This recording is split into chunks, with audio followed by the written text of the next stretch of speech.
Hello folks, I'm going to try something really new. You've heard plenty from the wall of feel, but I'm going to do a polite wall of feel.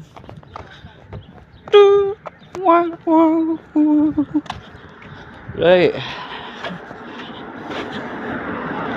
what I'm going to say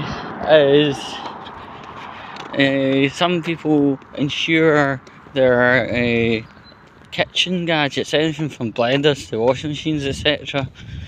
Right? And it's always the bigger machines that are at higher aptitude of failing.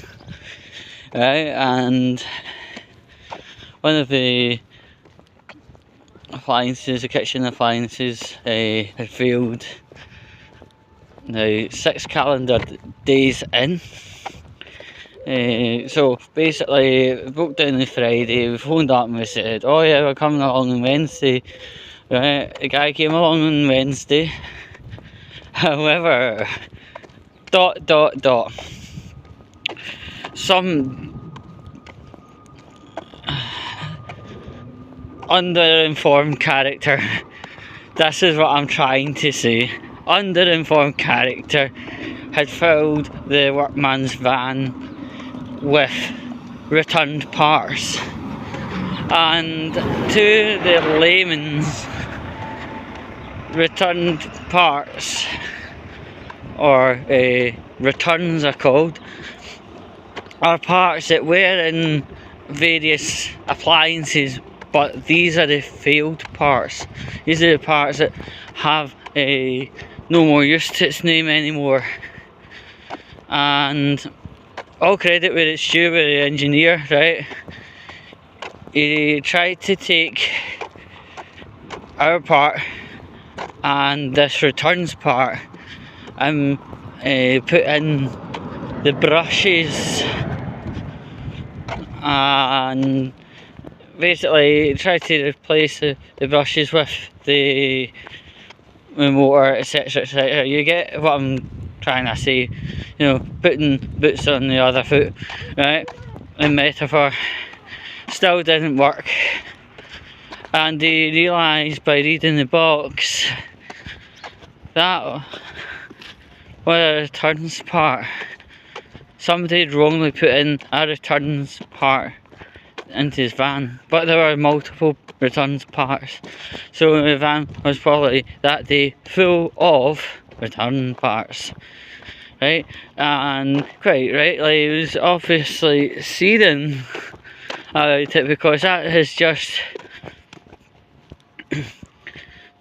cancelled all the other people's repair jobs, people that have been waiting in, especially for this repair guy to appear and fix their broken items, only to realise he's going to have to cancel because the van has at least 2 returns items in it, and if things are going the way they are, the van's full.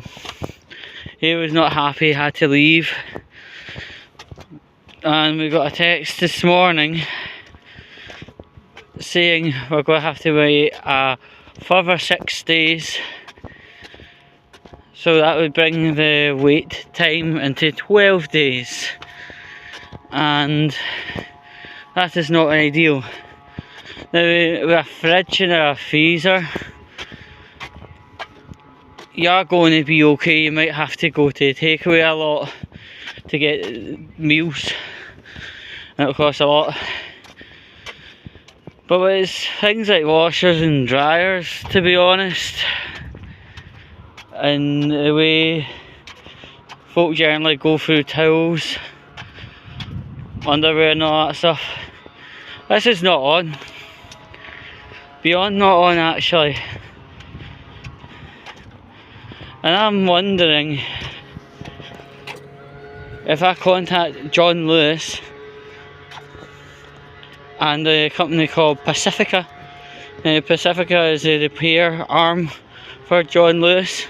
I'm just wondering if I contact either or, well, it would actually make more sense contacting John Lewis, because your insurance plan is held by them, and ask them, because there's been, let's say, a less than ordinary circumstance happened with the van and having to be a wee bit longer, would we be able to get some compensation? And I tell you something, laundrettes are not cheap, right? Looking at an average one and a sample one, the cost just for a wash itself is £5.50 for an 8 kilogram wash, and if you need anything bigger, it could be anything up to £9, and then the drying can be about £4 for 7 kilograms, and if you're talking about upwards of 13 kilograms, you're talking about 5. So 8 and 5, you know, big size machine, that's 13 quid. Small size machine, £5.50 plus £5, £10.50. That is a hell of a lot of money to expect a customer to be without, and I'm talking per wash. If you're talking per week, that could be 2 or 3 visits. That's easily £30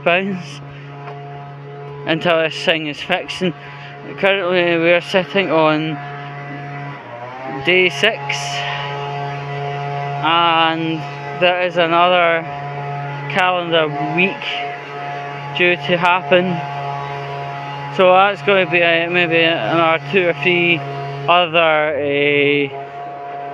let's say trips to laundrette. Now these petrol station laundrettes are quite a nifty wee idea. They seem to be relatively pricey, but for what it is, you know, if you need to quickly do an emergency wash at like 10:30 at night, then that's you sorted. But it's card only, most of these machines, and yes, there's nothing more jarring than standing in a petrol station walking back and forth for up to an hour and a half, whilst one cycle starts and finishes and the drying cycle starts and finishes. It's just totally, it's totally inconvenient. But I'm wondering if insurance could actually help with this, I would call inconvenience fees. So I'm going to certainly look into it, you know. And although it's been a polite wall of fail, the failure that's happened here is the person that's been loading up the parts in the van overnight, generally between 10 o'clock and 6:30 in the morning. What the fuck did you do that for? Like, you have screwed up at least 2 people's repair work and making them wait ridiculous. So it's a day's, you know. Let's be honest, the insurance company doesn't actually care.